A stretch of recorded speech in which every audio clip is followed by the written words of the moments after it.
Chibai Merry Merry Merry Christmas Masi Masi Masi Masi Chibai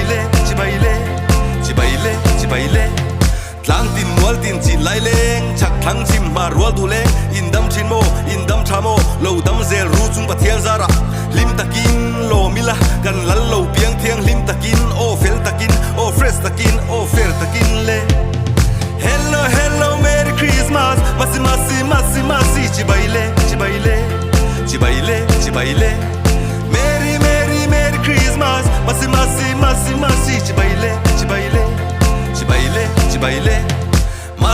Mas kalau kleta Merry Christmas Happy New Year kalau kleng dota thei top cho in oi sayang o ilamang o ilimang o ilomang o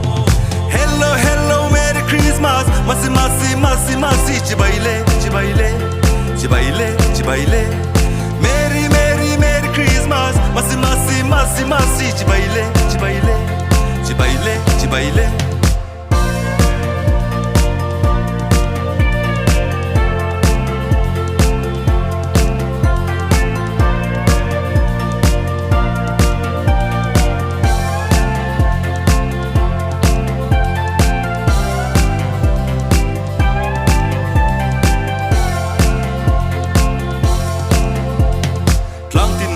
Chin lai leng chak thlang chim ma rual du leng indam chin mo indam thamo lo dam zel ru chung pathian zara lim takin lo mila kan lal lo piang thiang lim takin o fel takin o fresh takin o fair takin le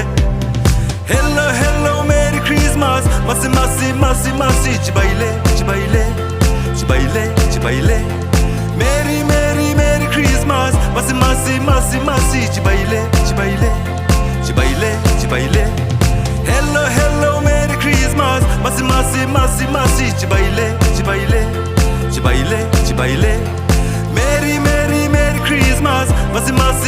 Masi Chibai Oh kalal kapatian kamangai je